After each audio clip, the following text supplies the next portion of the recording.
नमस्कार दोस्तों, स्वागत है आपका आरपीएससी गुरुजी यूट्यूब चैनल पर। साथियों, भारत का स्वदेशी नेविगेशन सिस्टम नाविक लगभग निष्क्रिय हो चुका है। इसे तत्काल बदलने की आवश्यकता है। यह है खबर और इसे हम थोड़ा विस्तार से जानेंगे। नाविक यानी भारतीय तारामंडल के साथ नेविगेशन। साथियों, नाविक एक उपग्रह श्रृंखला है जो सक्रिय रूप से चलते रहने के लिए कम से कम 5 या 7 उपग्रह सक्रिय होने चाहिए। भारत के टोटल 11 उपग्रहों में से केवल 4 उपग्रह ही सक्रिय बचे हैं। इनमें से एक उपग्रह IRNSS-1 भी अपने 10 साल के जीवन काल को पार कर चुका है और कभी भी काम करना बंद कर सकता है। और दूसरे उपग्रह IRNSS-1F का जीवन काल मात्र 1 साल बचा है, यानी यह 9 साल का अपना जीवन काल पूरा कर चुका है और यह आंशिक रूप से विफल हो सकता है।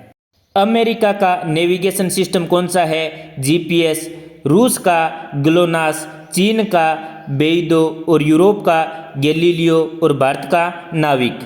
नाविक भारतीय मुख्य भूमि से या भारतीय सीमाओं से लगभग 1500 किलोमीटर दूर तक ही सेवाएं प्रदान करता है, अर्थात अपने पड़ोसी देशों को ही सेवाएं प्रदान करता है, जबकि बाकी 4 वैश्विक कवरेज प्रदान करते हैं।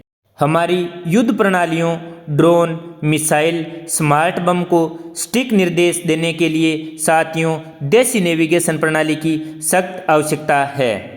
प्रथम पीढ़ी के 8 में से 5 नाविक उपग्रह विफल हो चुके हैं, जिन्हें 2013 से 2018 के बीच इसरो ने छोड़ा था। इसरो ने प्रथम पीढ़ी के कुल 9 नाविक उपग्रह भेजे थे, जिनमें से एक IRNSS-1H रॉकेट संबंधी खराबी के कारण अपनी कक्षा में नहीं पहुंच सका। बाकी IRNSS के 1A से लेकर 1I तक अपनी कक्षा में पहुंच गए।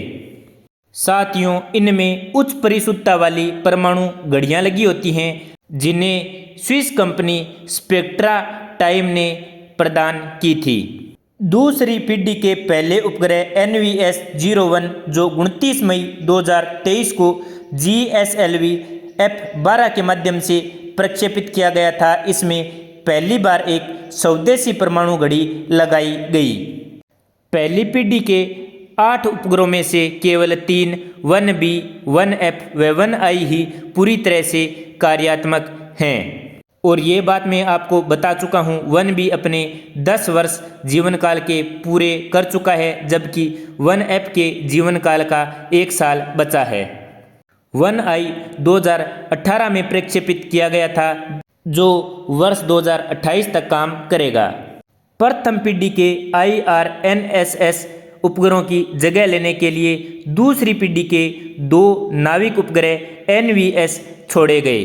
कब? मई 2023 में। मई 2023 में NVS-01 का प्रक्षेपण किया गया, जो अपनी योजना के अनुसार काम कर रहा है, लेकिन जनवरी 2025 में NVS-02 अपनी निर्धारित कक्षा तक पहुंचने में विफल रहा। NVS-02 अपनी प्रारंभिक कक्षा में ही अटक गया, क्योंकि उसका ऑनबोर्ड इंजन उसे ऊपर उठाने के लिए सक्रिय नहीं हो सका।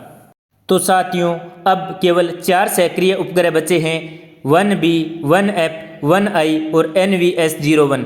नाविक के ठीक तरह से काम करने के लिए कम से कम 5 से 7 उपग्रह होने आवश्यक हैं। तो साथियों, इतने कम उपग्रहों में नाविक अप्रभावी या त्रुटिपूर्ण हो सकता है, जो साथियों नेविगेशन से प्रभावित क्षेत्रों पर प्रभाव डालेगा। इसरो को NVS-03, NVS-04 और 5 को तत्काल प्रक्षेपित करने की आवश्यकता है। भारत सरकार ने संसद में शेष तीनों NVS उपग्रहों को 2026 के अंत तक प्रक्षेपित करने को कहा है। NVS-01 मई 2023 को और NVS-02 जनवरी 2025 को प्रक्षेपित किया गया, जिन दोनों के बीच 19 महीने का लंबा अंतराल दिखाई देता है। NVS-02 विफल हो गया। इसके बाद अनेक खामियां पहचानी गई, जो सॉफ्टवेयर या हार्डवेयर संबंधी खामियां थी। साथियों, इसरो ने 2025 के 7 महीने में केवल 2 प्रक्षेपण किए और दोनों ही विफल रहे। कौन सा? NVS-02 और दूसरा PSLV-C61। PSLV-C61 रॉकेट उड़ान के बीच में ही विफल हो गया और इससे EOS-09 अर्थ इमेजिंग उपग्रह भी नष्ट हो गया। एक कैलेंडर वर्ष में अधिकतम इसरो 5 या 7 प्रक्षेपण ही कर रहा है, जिन्हें बढ़ाने की आवश्यकता है।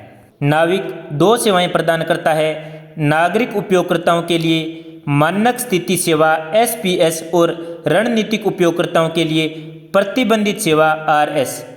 ये दोनों सेवाएं L5 और S बैंड दोनों में प्राप्त की जाती हैं। L5 बैंड 1176.45 मेगाहर्ट्ज का और S बैंड 2498.028 मेगाहर्ट्ज का है।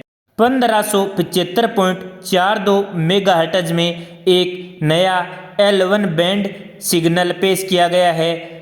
नाविक L1 GNSS सिग्नलों के साथ इंटरऑपरेटेबल होगा। नाविक का प्रयोग कहाँ पर किया जाता है? परिवहन, स्थानीय आधारित सेवाएं, व्यक्तिगत गतिशीलता, संसाधन निगरानी, सर्वेक्षण और भूगणित, वैज्ञानिक अनुसंधान, समय प्रसार और समन्वय, जीवन सुरक्षा चेतावनी स्तर पर। उड्डयन से संबंधित आवश्यकताओं को पूरा करने के लिए साथियों मिशन गगन को लागू किया गया है।